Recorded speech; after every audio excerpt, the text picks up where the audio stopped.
Happy Thursday, everybody. It is another week of Buccaneer Insider. Welcome in Killian McClatchy and Nicholas Case, your hosts, as usual, every single week. And we were just talking. It's been about a month that we've been doing this now, Nick. It's kind of flown by so far.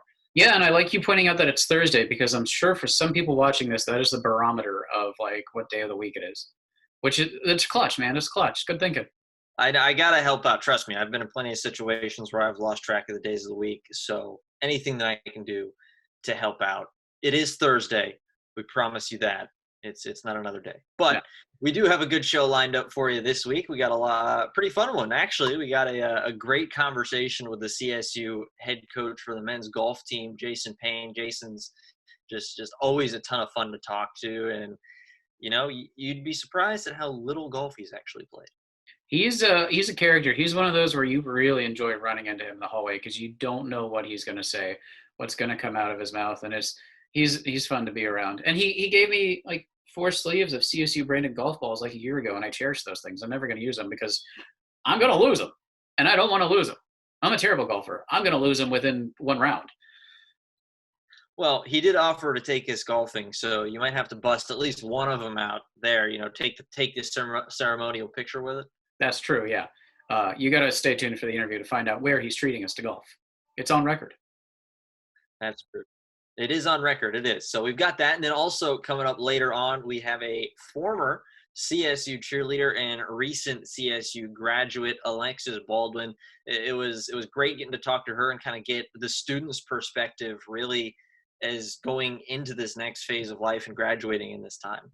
Yeah, she's going into nursing at a time where something like that is needed as much as possible. And, you know, unlike any other time we've seen, it's at a time that's unique. Usually it's, you know, you don't know what you're going to deal with in terms of trauma, but this is something entirely different. And she's going into nursing at a time when it's a little strange. So it was really good to talk to her and get her perspective on things.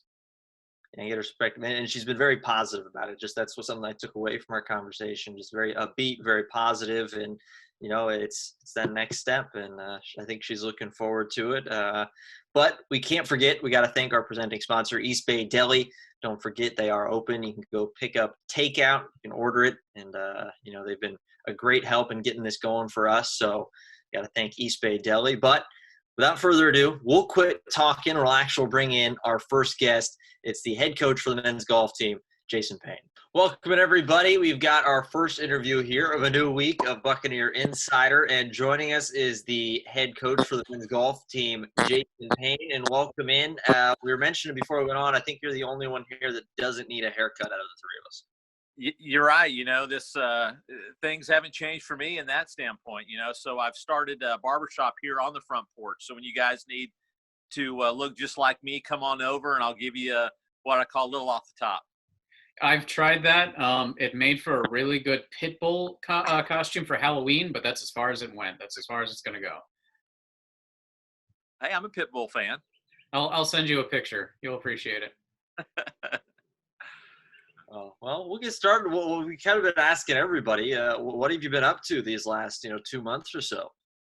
Yeah, it seems like, now early on, it seemed like all the days kind of blended together. Now it kind of feels like maybe some of them have flown by. But for us, kind of the usual, we were already homeschooling our 2 oldest kids. And so I've been around for some extended days now, kind of helping get involved in that and still keeping up with the guys on our team, with them finishing the semester now that we've just got through finals and got those grades in. Obviously, we missed out on the end of some season, so that kind of got cut short as we're all very familiar with. But blessed to be hanging a lot with the family and spending some time with them and the boys. We haven't been to the golf course, but we've played a lot of kind of makeshift golf around the neighborhood with some little plastic balls, and we have a golf cart, so we're able to cruise that around and kind of make our own golf course up through parts of the neighborhood. So we've enjoyed that, but staying busy, but most of the part it's been blessed to use these days to spend with the family. And with golf, since we run from really the first day of school to last day of school, our season is so long, we really never have an off season. So talking to some other coaches, we've all kind of been like, hey, this is what some other coaches get to do is experience, what's referred to as an off season, where we're not always on the road, competing and recruiting. Well, you kind of answered one question, so I'm going to reframe it. I was going to ask how many rounds you've played during this time, but how many rounds have you missed out on as a result from all this? Yeah, it's funny because I really don't get to play a lot of golf, unless I'm, traveling somewhere to go play with some folks. It's not like around town on a Saturday I'm over at the club and play with my buddies. But I might play a few holes, 1 or 2, 3, 4 holes, a week with some of our guys. I'm usually watching. So I really haven't missed out on much. I know that I think now that we're kind of flat the curve, so to speak, I think I've got some golf dates set up around here in Charleston coming up over the next few weeks. But for me, I haven't missed out on much golf. Maybe just a little bit of practice of hitting balls. So might be a little rusty when I show back up the course. You can come hang out in my backyard. I'll set up my net and we can hit a few. How's that? We did get a net in our backyard for our 2 boys, so got a lot of use out of that. So, as golf coaches, we're used to standing around watching golf. So that's what I do too with the 2 boys, is just stand there and watch them hit balls. So is that something kind of typical? You've been around the coaching for a pretty long time now, and you've made your stops around the South here. Is that something typical that as a coach, I feel like a lot of people would look at it and go, oh, you get to go coach golf, you get to play golf as much as you want, hang out and watch it here and there. So it's really not the case? Yeah, I think everybody's different, but once you start having a family, it's not like, all your free time you're spending at the golf course. But there is no doubt, you talk to golf coaches all around the country, and that's the big joke, is the last thing we end up doing is playing golf. Everybody thinks that all we do is out there at the golf course playing, but we're really just watching all the time, watching and helping these guys, practice their games. And it is a lot of watching, whether we're, at a tournament, it could be a 36-hole day at a tournament where we're competing. So we're watching golf from 7 in the morning till 7 at night that day, just walking around holes, watching these guys hit shots. So I can't tell you how many holes of golf I've watched in my life, but it's way up there in numbers. But that's really what we do. We're always just kind of watching and interacting.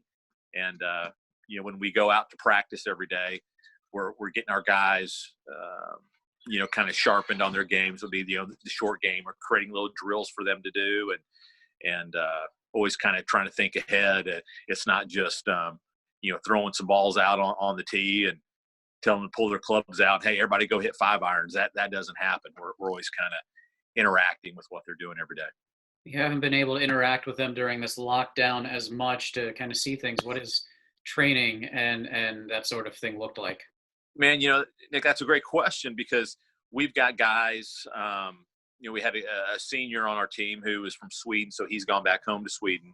We also have players on our team that'll be incoming, a guy from Denmark who played at a junior college the past 2 years. So we got guys outside the country. We got guys inside the country. We got one player here in Charleston. We've got players at other parts of South Carolina, somebody in Virginia, at different parts of the state. And so somebody up in Massachusetts, and up there, the golf courses are shut down. I'm hearing they're opening up the middle of this month. So some players haven't been able to practice much, while others, if they've been down here in South Carolina, have been. And so there's a lot of difference, but interacting with them, maybe kind of taking a little bit of this break early on and trying to take advantage of it, really focus on classes and focus on what you can control then. But now everybody is itching to get back, get playing. And obviously the tension right now, here we are here in May, is already turning to when we get back on campus in the fall and getting ready for the 2020-21 season. So what does, obviously everything's kind of been derailed for this year, but given what we'd be doing right now here on May 12th, what point would the golf season kind of be at? What would you be doing? Yeah, obviously, right now the postseason for golf would just be beginning. So hopefully we would be in the mix for a postseason action. If not, right now, since the weather's so good, all these junior tournaments would normally be popping up, and there would be one every day somewhere around the South or really around the country. So you'd really be on the road recruiting, every day or every other day, watching guys play. and recruiting for the future 2021, 2022, and 2023 graduates, looking at those players and evaluating them. And in the summer, that's what the coaches do. We're always on the road recruiting. And right now, some coaches are kind of handling some scheduling issues for next year. We're fortunate to be down here in the South. There's a lot of tournaments around, and we host one in the fall. But we're scheduled to travel as far away as Madison, Wisconsin to start the fall and go up to Yale to play in the fall as well. So we're in conversations with those coaches, making sure those events are going on, but also talking to other coaches that are interested in bringing their team to our tournament, because maybe they're not traveling their team to Hawaii at that point in the fall or to the Bahamas. Other tournaments are, because other schools are possibly dealing with more restrictive travel rules to maybe they're not going to be allowed to fly their team or take their team off of the mainland, or maybe not more than 1,000 miles of campus. So everybody's got kind of different issues they're dealing with, and there's still a lot of unknowns. You said you have foreign players, which not a ton of sports on campus have. Tennis, you probably chief among them. How are you dealing with constant communication when it comes to your Swedish players, your Danish players? Yeah, obviously, we use the WhatsApp app, and it's a easy way kind of to talk to them, just like we're doing here. And you can text through that and talk voice and video. So using that to talk to those guys, and staying in contact for the guy incoming from Denmark is making sure all his international paperwork's filled out to be a student in college with and obviously all the CSU paperwork and immunization forms, housing forms, and making sure his grades that he just finished this week really at Odessa College in Texas, where he was going, to get those grades finalized and sent over to CSU to our admissions department to get those classes credited in for him to come. The bonus thing really for him is he was a senior in year 2 at a junior college, and the NJCAA also granted a year of relief to all those players in junior college. So he'll come in to CSU as a sophomore instead of a junior as far as eligibility. So that's really a bonus for us, because he was one of the top players in junior college. So we can get him for 3 years going forward instead of 2. That's a good thing for us going forward. So we're fortunate to do that, see that happen. What are you kind of looking for when you're recruiting kids? I mean, it's kind of, it's not necessarily like a basketball or football where you look and you go, oh, hey, that kid's big, he's fast, he's strong. It's a much different game.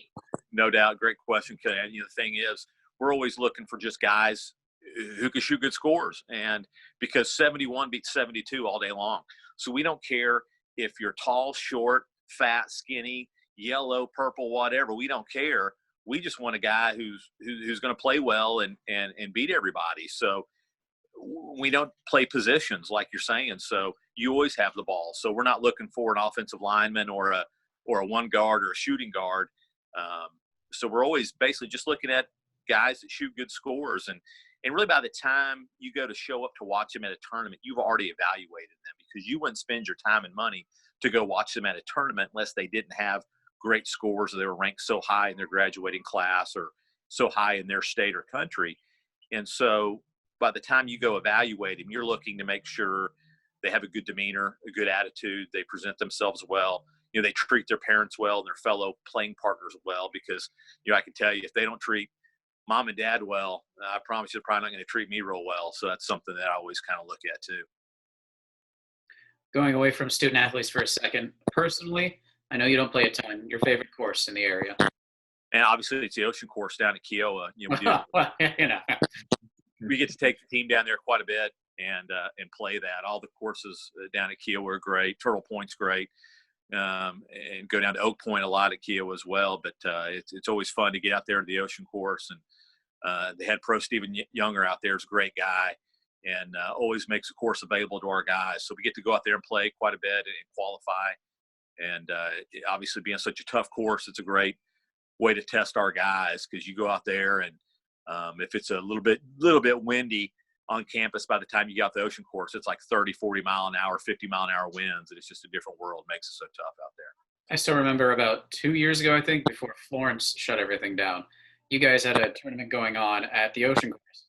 And I had students, we were out there filming, I had students come up to me, hey, have you heard anything?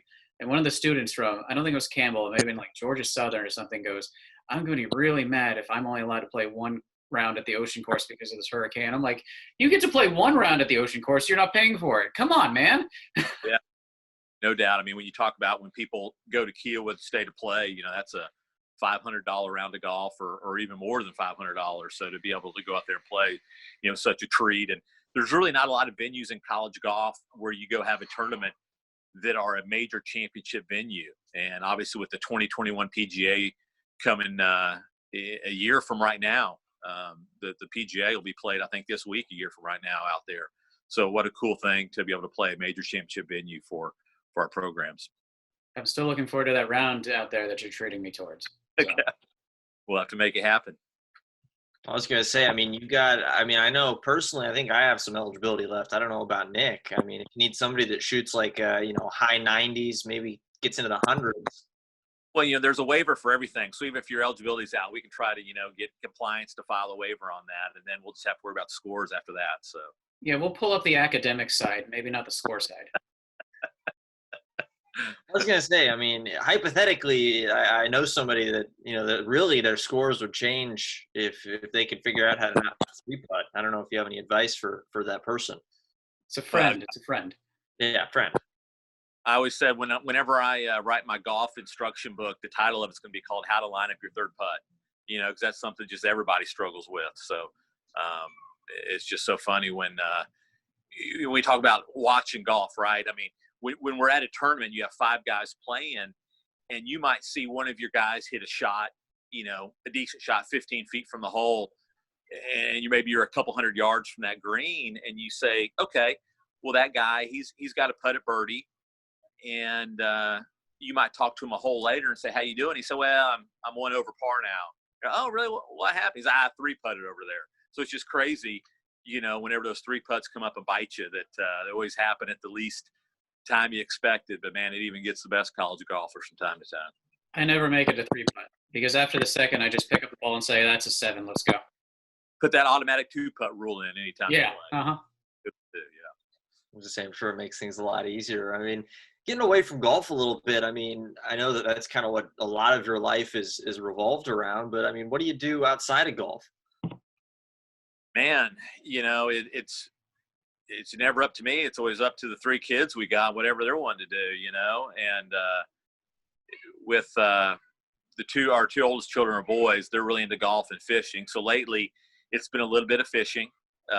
We haven't caught a lot. So obviously we need to brush up on our fishing skills, but we've been throwing some lines in the water and doing a little bit of fishing, going on walks every day. The 2 boys ride their bikes, and my wife Angela and I will walk, and with our daughter Anna Caroline, who turns 5 next week, she'll walk with us. 2 boys will be riding their bikes. So, you know, doing a walk or 2 every day and walking by those ponds and setting up maybe time later in the day to go fishing. So it's kind of everything gets to be somewhat a little bit routine. Only so much you can do, obviously, as you guys well know, when you've kind of been stuck near the house. But blessed to just, again, have time together.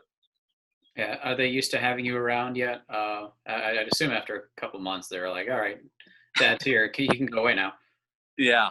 Well, they obviously during season, you know, I'm always kind of coming and going or getting home late, you know, after dinner while dealing with practice. But I think to have, you know, whatever many days we are, 60-something days now that we've been, you know, around the house, to have me around straight for that many times without me spending a night away from home is somewhat unusual. So, you know, hey, maybe you need to have a family on as a guest in one of these insiders, and they can tell you, boy, we're ready for that recruiting restriction to get lifted so Dad can get on the road and get recruiting and give us a few days away from them. Oh, man. Well, I mean, I think it's been great talking to you. I don't know, Nick, do you have anything else for him? No, man, it was good to see you. We missed the occasional pop into you in the hallway kind of a thing. So it's been good to see you. Yeah, well, I appreciate you guys and appreciate all y'all do for us. And I look forward to popping in and spending more time and making sure we get to go play the ocean course in. It's on record. It's on record. That's true. Hey, if I was to say that, I would hope there's room for at least one more in there. Absolutely. More the merrier. Like I said, I'm fine with a practice round or just being able to tee off on one hole to say I played. That's all up there you go. Awesome. Thanks, Nick. Well, Killian. Appreciate y'all. yeah, that's the head coach for the men's golf team, Jason Payne. Thanks. That was the head golf coach for the men's team, Jason Payne. Always a ton of fun talking to him. It's a little unfortunate, it's not catching him in the hallway like we usually do, but still a ton of fun to talk to him, and glad to see he's doing well. Yeah, I can only imagine how he's driving his kids and his wife crazy because he's a character. And when you're not used to being with someone, just ask my wife for so long, and they're a character. Oh boy, why don't you go away for a while? But no, I'm glad he's doing well, and I'm glad he's getting to spend time with his family. And it was really good seeing him. Yeah, it was awesome seeing him, and we got that round of golf. It is on record. It is happening. Kiwa Ocean Course. I don't know where it's going in on my calendar back there, but it's going to get written down on that calendar at some point, and it's going to happen. It will. We'll see. I think a good aim is 150. I think to shoot below that. What kind of handicap do I get? Well, I was gonna say we can discuss that as it gets closer. All right, that works. Yeah, I'll keep hitting some balls into my net in the backyard and hope for the best. We can play best ball. We'll just have him shoot everything for us. Yeah, I'll tee off once and be like, all right, I'm done. I've done my best. I'm out of here. There we go. Well, can't forget, thank our presenting sponsor, East Bay Deli, for helping us put this on. And now we're going to move on to our second interview of this week of Buccaneer Insider. It is recent CSU graduate and former CSU cheerleader, Alexis Baldwin. Welcome in. We've got another guest, a recent graduate of CSU and former cheerleader, Alexis Baldwin. Alexis, welcome in. First off, a big congratulations to you. Congrats on finishing up college. Thank you. It definitely took a hot minute. Well, I mean, we'll just get right off into it, and I can almost guarantee that the ending to your college life did not go the way that you were expecting. But just how was everything leading up to your graduation that you had to go through? So it seems like forever since we kind of started the quarantine stuff. But I remember it was spring break, and then they told us, we're not going to come back for a week. We're not going to come back for 2 weeks and stuff. And so our nursing professors gave us just some stuff to do in that 2-week time. And then it went from, we'll see you guys soon to we're not going to see you guys for a while. And so the hardest part about that was our clinicals. Obviously clinicals are, they're hands-on. There's no other way to say it. They are hands-on experience. And so I really applaud my professors because they did their best to try and replace that experience for us. Especially as seniors this semester, the clinicals are so vital to our transition from student nurse to actual nurse. And so they did a fantastic job kind of giving us the best that they could. And then cheerleading was pretty much over with for the season. We still had a couple practices and clinics and then the spring game and stuff like that. So I think the hardest part about that for me was that I never knew that the last time in my uniform was the last time in my uniform. I just thought I would have a couple of events leading up to the last event that I would be able to kind of say goodbye, I guess. But it also kind of is a blessing because now I'm just okay, well, I didn't have to be sad and know that that was the last time. So I feel like that was good. But, I've had a hard time kind of dealing with the disappointment of everything. Cause that's just kind of evident. Everyone was disappointed that things got canceled and it's just, this wasn't the way it was supposed to be. But I found a lot of peace with it just because, I'll obviously remember this year forever. And I'll have a senior year that no one else will have.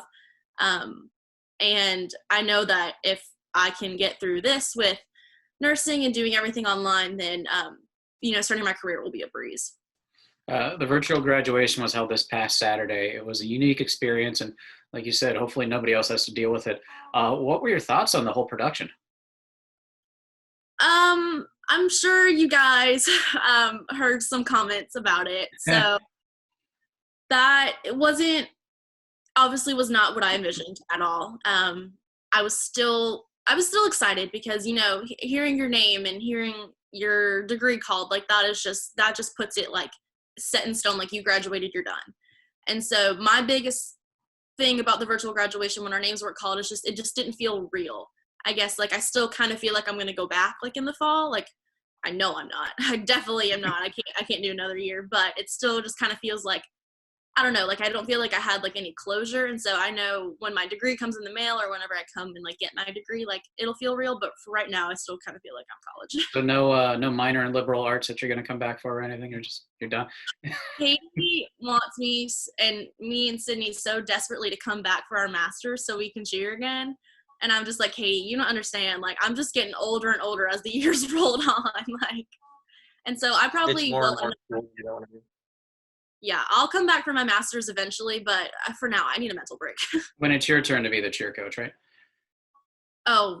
She also has talked to me about assistant coaching. I was like, Katie, I love you to death.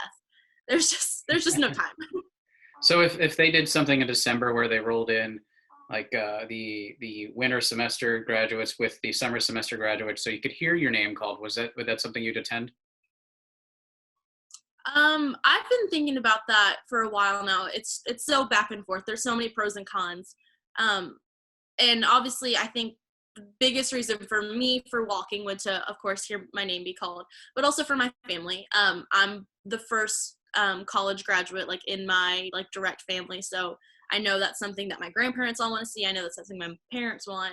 But kind of a con to that is that my nursing cohort, everyone's kind of dispersing. Everyone's going to a lot of different states, a lot of different hospitals and stuff. And I just fear that once December rolls around, that everyone's going to be so deep into their careers and stuff that they're not going to want to come back to graduate. And I would hate to have to be in a graduation without the people I spent every day with for 3 years. You know what I mean?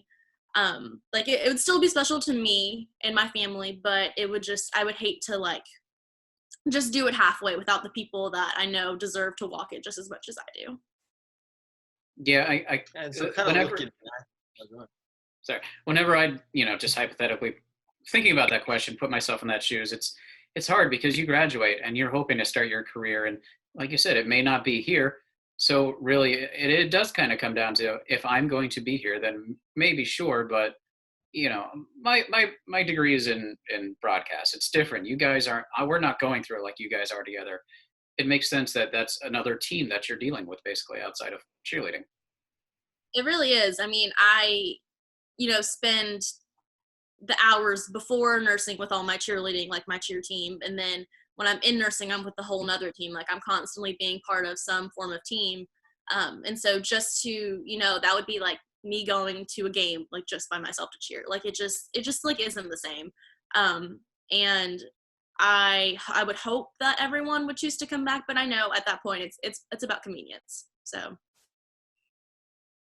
And so looking back, what kind of led you to CSU? What kind of drew you there? What kind of got you into cheer, and why nursing? Oh man.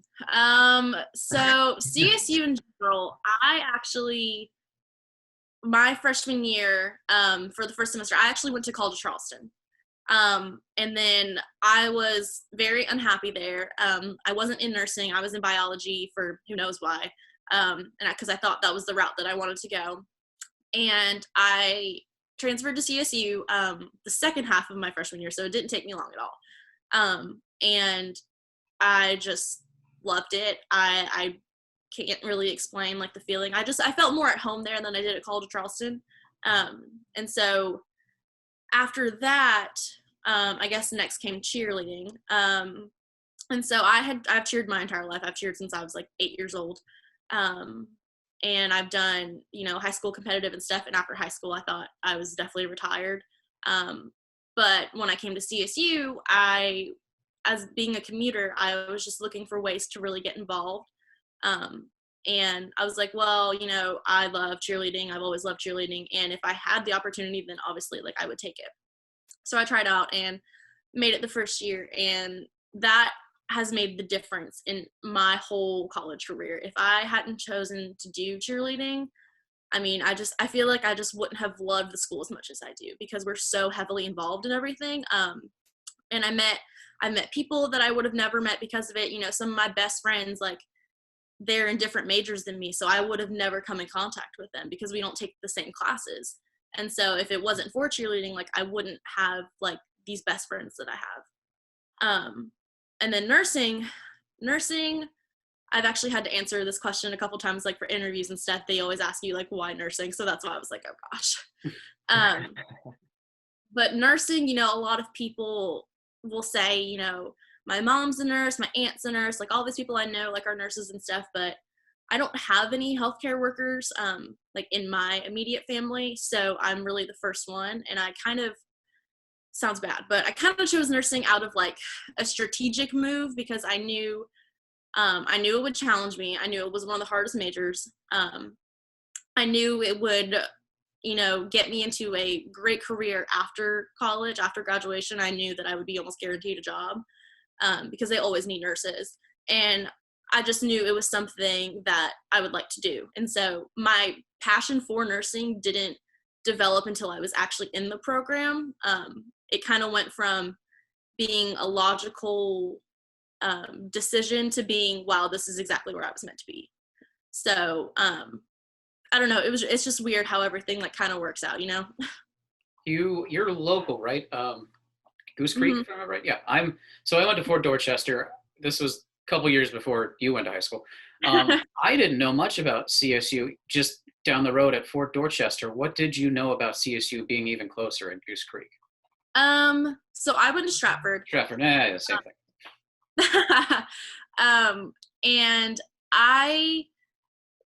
there's kind of a stigma around CSU, I think, for a lot of people who are from here. You know, a lot of people that go to like the bigger colleges like USC and Clemson and stuff, they like to hate on the people that will stay in the hometown and go to CSU or whatever. Because that's just, you know, every different place in the state has that, you know, like everyone from your high school will go to a certain college because that's the one in the area. And that's kind of what CSU is to like the Goose Creek area. It's Trident Tech for me. Right. Yeah. And so when I was in high school, I think all I really knew about CSU was that it was down the road. I passed it all the time. And I knew that I had some friends whose parents worked as professors or faculty members and stuff at CSU. And then when I decided to transfer, I had a couple of friends from like really close friends from my high school that were there. And so I transferred there because it was close to home. I had some mutual friends there and it had nursing. And so it had all the things that like I wanted to do. And so again, kind of the same thing, like it was a strategic move. It was a very logical decision for me to go there. And then I kind of fell in love with it as I got deeper into it. Let's say there's somebody in your position that's in Goose Creek, at Stratford, at Somerville, Ashley Ridge, something like that is considering CSU but doesn't know much about it. What would you tell them? I would tell them that this little Christian campus is the best thing about CSU is that I could walk a couple feet, I could walk into a building and I would know at least 10 plus people there. You will never walk around that campus and not know anyone. And you will never walk around that campus feeling like you were just a number or you were just a statistic. And that's like my favorite thing about CSU. When I was in nursing, well, that was weird to say, was in nursing. When I was in nursing is that my professors know me by name. They don't know me by my test scores. They don't know me by like my emails that I sent them. Like I have my professors' numbers, and if I needed them for anything, I know that I could call them in a heartbeat or I could text them in a heartbeat and they would have whatever it is that I needed. You know, I've had a unique experience doing nursing and cheerleading where I've had many of my professors come to football games, to basketball games, and they bring their whole families. And I just get to see that other side of them that I don't get to see in the classroom. And I just don't, I would never be able to have that experience if I went to like a huge school. I would just feel like I was, you know, going for attendance or I was just going to get a test score. But with CSU, like these professors and like the relationships I've developed with, I mean, everyone on campus, like I know I'll have that forever and I know that I can go back and feel welcomed. So looking forward a little bit and getting into nursing in that field in a time like this is definitely interesting. I mean, is that something that over these last couple of months, is that something you mentioned that you had your clinicals, has been working towards how to handle COVID and being around like that, was that brought up at all, or is it very, kind of still to the basics? The thing is like whenever COVID kind of came about, a lot of like me and my nursing friends, like we were just like, okay, it's another virus. What's the big deal? Like we're still gonna perform the same amount of care at the same level of standard as we would have before. And so for me, like it hasn't really affected me because I have like those fundamentals like instilled in my brain of like good hand washing and infection control and stuff like that. So when all these people were like freaking out and like doing all these things, all of a sudden I'm like, I've been doing this the whole time. What have y'all been doing? Like, and so going into a career with COVID, that's definitely changed some things. Right now, the hospitals are really in a tight spot, I guess you would say, with being able to hire new grads, just because they don't have the means to. And so a lot of me and my cohort are like freaking out thinking that it's us that they don't want, and it's not the case at all. Obviously, they're just in a situation where their hands are tied and it's not anything they can do. It's just kind of the sources that they were allotted. And so, we're taking things one step at a time. All of us have to take NCLEX next, which is the test to get our nursing license. And so that's kind of our goal for now. And then we'll worry about the jobs and everything later, because we know that right now there's nothing we can do about it. And it's not anything that we've done or anything that hospitals can do. It's just kind of like a waiting game. And I think that's the hardest part. A little brighter of a subject. You were in cheerleading for the bulk of your time. What is your favorite memory, if anything sticks out of that time? Oh, yes, it does actually, because I have been asked this before. So my favorite memory, okay, so I have two actually. One of my favorite memories is from my very first year cheerleading, when we won the Big South Championship for football. That was a fantastic time. I know, like it really was like an era, like during football, it was just great to be a part of and great to go to all the football games. And so that's kind of like, I guess, like a superficial, like fun memory, but like a deeper one is from this past year at the USC game. Not the greatest score of a game, but it doesn't matter. My brother, he is in the USC marching band.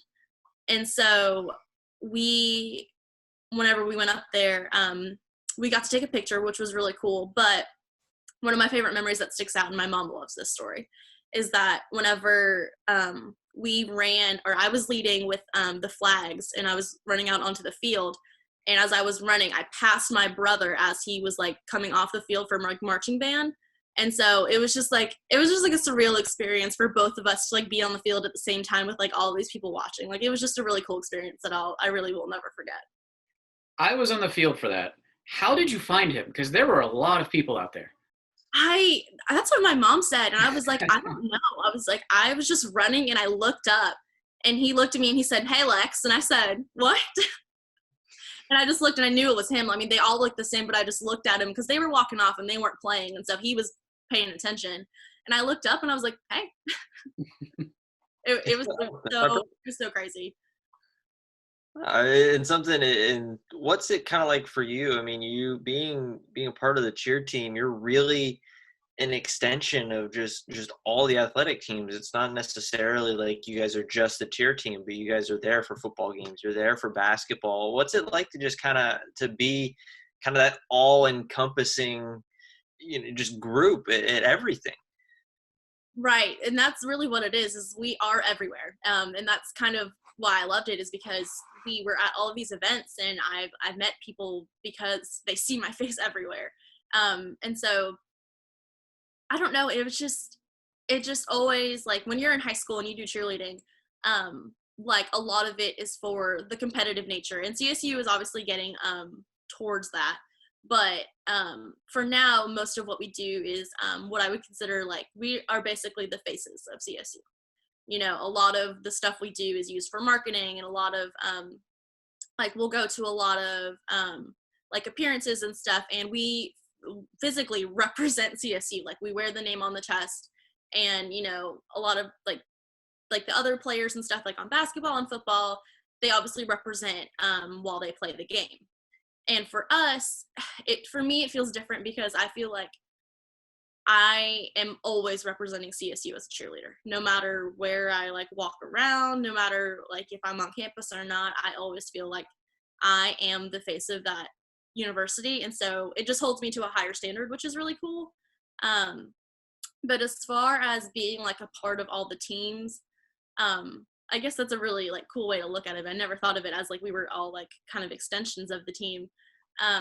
But because of that, like I feel like we've developed really good relationships with like the football team and the basketball team, or like the football coaches and the basketball coaches and stuff like that. You know, obviously like Katie is married to Colton, and so obviously the basketball coaches love us because they have to. But I just feel like we have that extra support from them. And so like Coach Denson, like I, you know, haven't had a whole lot of conversation with him, but he has come up to us many times and has said, you know, thank you for being here and you guys are doing a great job. And even though that's just like something little, it feels nice to have that support from the other athletic staff. Well, as our athletic director says, it is all about the little things. He loves the little things. He certainly does. Well, I don't know. I think I've got everything asked. Nick, do you have anything else for us? I think this has been great. Thank you so much for joining us. You're so welcome. I could talk forever. If you need anything, I will talk forever. Great. If we run out of guests, we'll come back to you and just see what comes up. Absolutely. Yeah. Well, again, we want to wish a congratulations to you on graduating this past weekend, or I guess it was the week previous, but either way, still congratulations. Thank you for coming on and just being a great representative of Charleston Southern University. And yeah, good luck with everything going forward, and good luck with your exams. I can tell you that I personally would not pass them. Yeah, I'm definitely, it's crazy that I've graduated, but like I'm still studying. It feels like, maybe that's why I feel like I'm not done, is because I'm still studying every day. I'm out. Nope. I've done my time. I'm done. Thanks, Alexis. Yeah, thank y'all so much for having me. That was Alexis Baldwin, a CSU graduate now and former CSU cheerleader. It was great getting to talk to her, and really, you know, these uncertain times, I think everybody's been hearing that so often, but I think even more so for her, it's got to be stressful, but I think she's handling it really well. Yeah, and you know, all that's temporary. Eventually, hospitals and places like that will get back to normal. That's one thing assured, and she'll find a place. So until then, it's just a waiting game, and it's not easy. But I think she, like you said, she's handling it well. And I thought, you know, as a local person that experienced the same thing, her words about CSU are great, because I went to high school 15 minutes, 20 minutes down the road from CSU. I had no idea what it was, and she experienced the same thing. So I think it's great for any local student to hear that sort of a message, to hear how great this place is, because until I started working here, I wouldn't have known it. So it's really cool to get another person locally with that perspective of this school to tell other people, look, this place is great. USC's fun. Clemson's great. Winthrop's fine, but there's a great place right here. Because I didn't know, she didn't know, and then we've both experienced it, and it's great to be able to spread that message. Yeah, CSU really is a special place, and especially somebody like myself coming from one of the largest universities in the country, Arizona State. It definitely is. It's a bit of a change, but it is. It's a phenomenal place, and I think there are a lot of high school students that really they don't really know about it just yet, and hopefully they can get to know more about it. But yeah, it's a great school. We're not just saying that. It's legit. It's legit, folks. It is. It's not. You can cover up the logo on our chest. It is a great place full of great people, and yeah. So, well, I think the biggest thing is it was another great week. It was two great guests that we got to join in. Glad to be able to see your smiling face again, Nick. It was another good week of Buccaneer Insider. Yeah, it was nice to see you took down your Capitals banner too, so that wasn't staring me in the face. Go back last week and watch, right behind his shoulder. You'll see it. But okay. No, it was good to see you too, man, and looking forward to next week. And we haven't had a bad guest yet, so no pressure on whoever comes next. But we're 4 for 4. Well, 8 for 8. 8 for 8, yeah. 9 for 9, I guess, since we had 10 for. I'm not good at math. Whatever. Yeah, we're not math. Well, I'm bringing it down. We're into broadcasting. We're not good at math. That's why we're doing what we're doing. Exactly. Either way, look, don't forget the Capital stuff. I will continue to pepper it in there. You got your Penguin stuff everywhere. I got to be able to counteract it a little bit. Anyway, East Bay Deli. Thanks, East Bay Deli, for being our sponsor. Open for carryout. Yes, thanks, East Bay Deli. Thank you all for watching, and we want to wish a huge congratulations to all of the graduates of the 2020 class. We know that it is stressful times, but you've made it. This is temporary, and good luck going forward. Thank you all for watching with us this week. We'll see you all next week on Buccaneer Insider.